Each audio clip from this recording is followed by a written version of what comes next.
Hi everyone, welcome to Influitive Live, and I'm super excited to be here with you today and glad that you are spending a little bit of time with me. I am Kathleen Orazio. I am the Customer Advocacy Marketing Manager here at Viewpoint. Viewpoint is a construction tech firm that's headquartered in Portland, Oregon, and we're working with contractors worldwide. So I have the pleasure of managing our online community called the Viewpoint Network.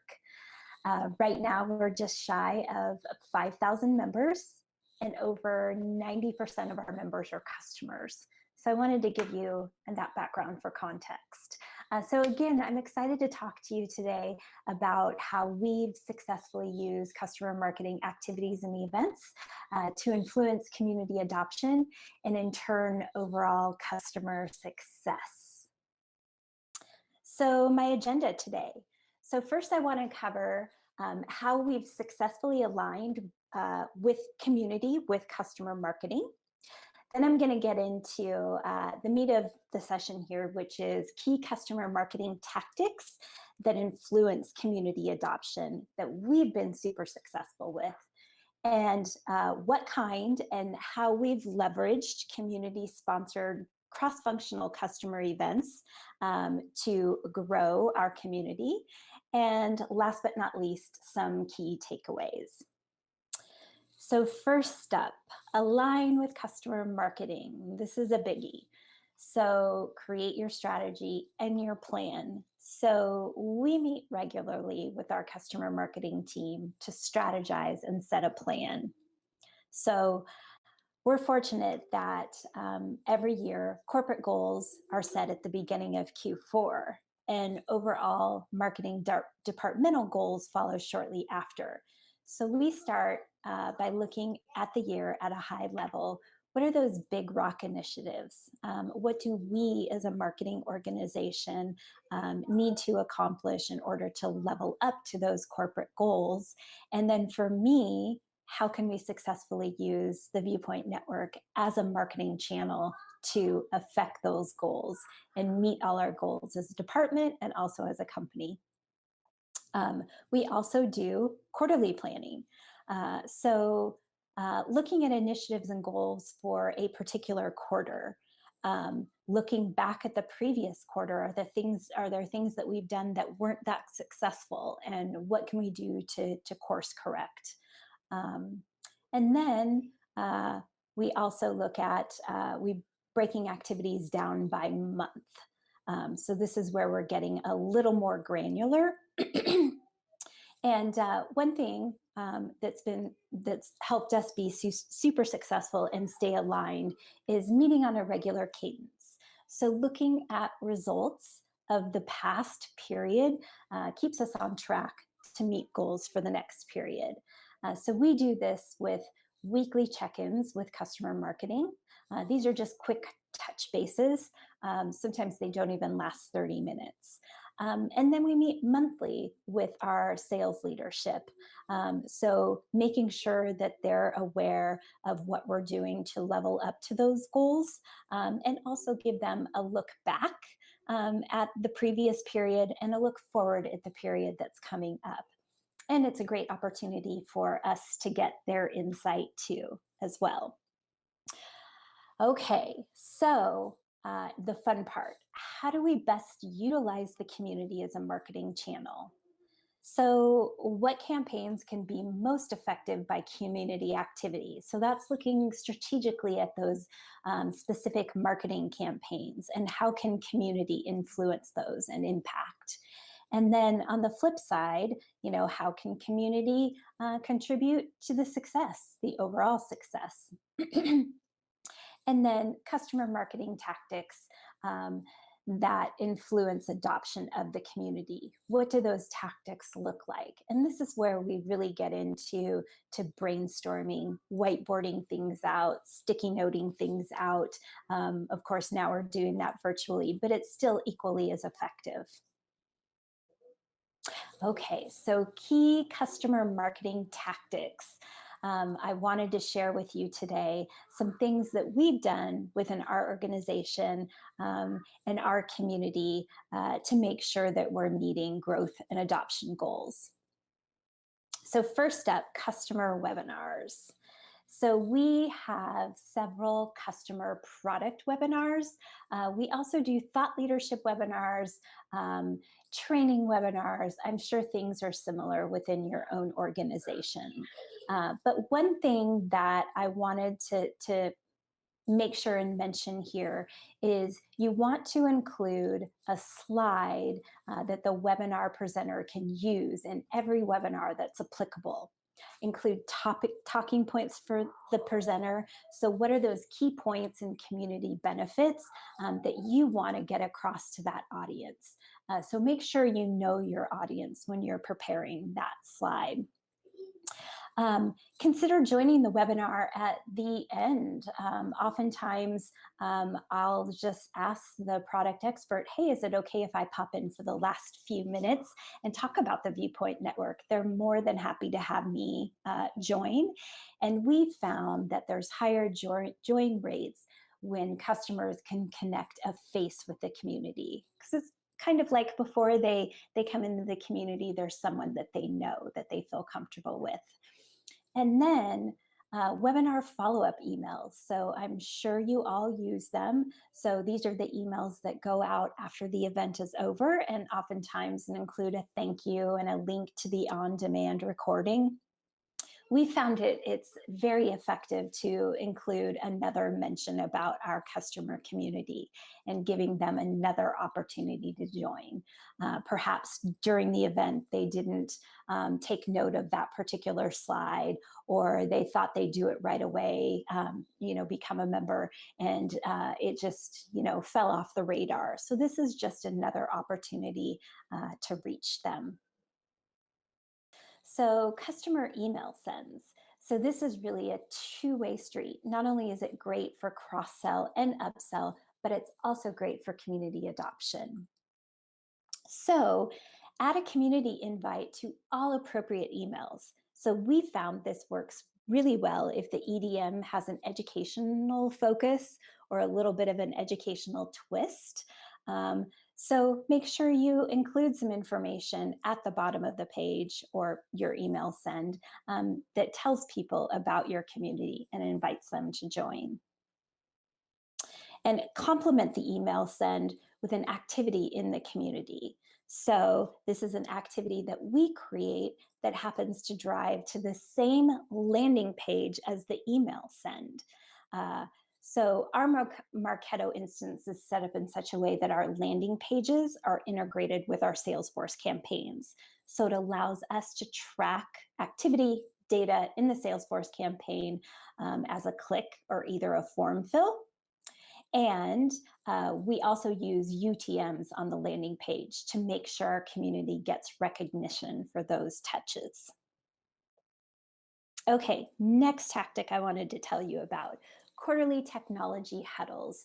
So these are events by and large put on by a product expert. Of course, marketing has a hand in all the back-end activities, but these are events that really let customers know on a quarterly basis what's new and what's next for the product. So we have an opportunity to share roadmap with them and also answer their questions. So promote the event with an activity in your community. And then make sure, I don't have a slide for this because I just talked about this, but make sure the product experts that are putting on the technology huddle or are the face of the event, make sure they have a slide in their deck to the webcast that provides talking points for the speaker. Again, make sure you know who your audience is. And then make sure that they're letting folks know that we're going to continue the discussion in the community after the event. So the way that it works for us is we have these technology huddles. The last 10 minutes are generally Q&A. So product experts answer questions during the webcasts that have come in throughout the course of that particular event. And then we continue the discussion in the network after. And how we do this is we create a discussion category for the event. And we invite customers that are on the webcast to come into the community and continue to ask questions after the fact. So this works great because if they're already members, they can come in and quickly join the conversation. And if they're not members, it's obviously encouraging them to become a member and see the value right away. We populate the discussion category with Q&A from our webcast. And if nothing else, this aggregates amazing searchable content for your members. So it's really a win-win. Make sure you include the on-demand recording as a topic in your discussion category as well. We found that it's a great way to get on-demand views. And then finally, create a recap activity of in this case, our technology huddle. We create a recap activity in our community that drives members to the discussion category. So if they weren't able to attend, they can see the conversation. It's just a great reminder of the event that just took place. Okay, next up, I wanted to talk about live discussion forums and how we've been successful utilizing these types of forums with both product and thought leadership. The name of our live discussion events, we call them Live Insights.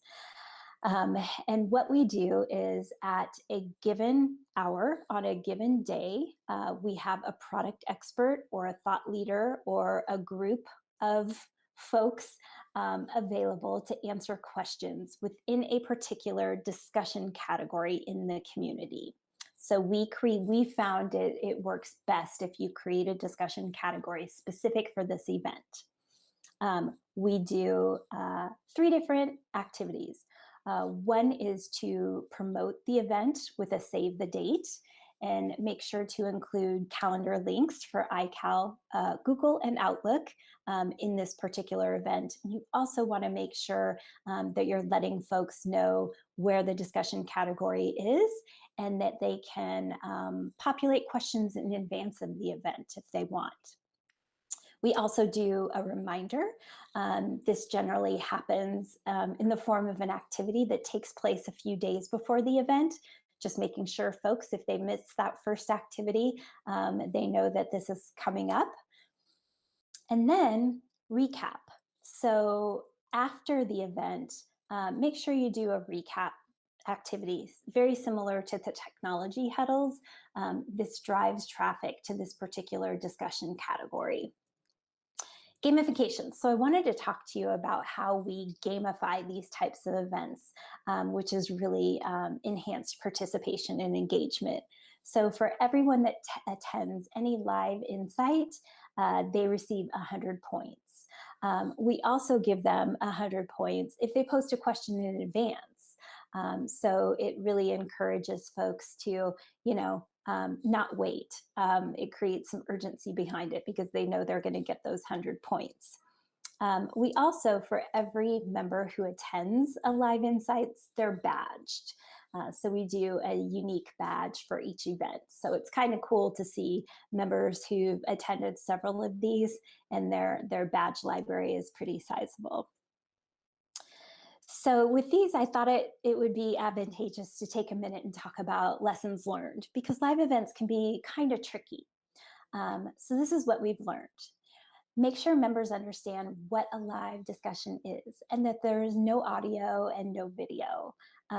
We've had to explain this a couple different times, a couple different ways, but I think folks are so used to webcasts and webinars these days that even though they read that it's a live discussion category, they don't quite get it. So you kind of got to spell it out. Make sure, like I mentioned, you use a unique discussion category. What we found through surveying, through polling our customers that attended these events, they just thought it made it much easier to follow the conversation in real time. And having each question as its own topic, they could see the question and answer right there. And then they could continue the conversation around that question if they wanted to. Again, include downloadable calendar links in your events. Can't emphasize this much. So make sure iCal, Google, and Outlook include all three kinds. Also, make sure you have a link in your calendar invite to the discussion category. So it makes it super easy for folks on the day of the event. They can just click and get right into the discussion category where they need to go in your community. And then again, make sure you do a recap for members who weren't able to attend live. And just like with technology huddles, this aggregates great content in your community too, because it's really, really good stuff from your product experts, right? Okay, so I wanted to talk a little bit about community-sponsored cross-functional events that have been successful for us. So two departments in particular that we work with many, but two that I'm going to mention today are support and professional services. So support oftentimes does support trainings. Their cadence is generally monthly, and this is a really brief 15 to 30-minute webinar, webcast, if you will, where they cover with customers, key things that they're hearing in support tickets. So it kind of it deflects support cases, if you will. So make sure that that your community has a presence when promoting these particular events. We've also been successful in using professional services webinars. So similar to support trainings, but these are a little bit more robust.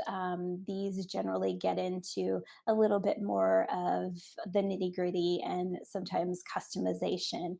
And it's also a way to make sure our customers know about our professional services division.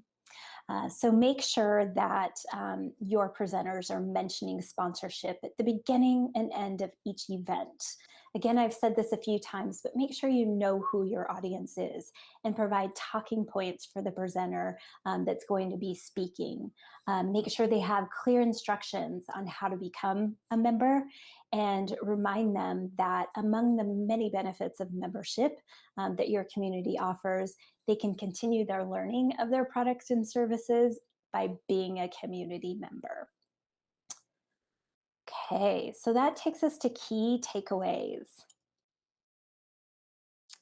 So again, align with customer marketing. Plan, strategize, determine how best to use the customer community as a customer marketing channel. Really spend some time here. Set up a regular cadence of meetings, whatever that looks like for you that works best, so you can continually be looking at results of past campaigns and tweaking new campaigns coming up to further meet your needs.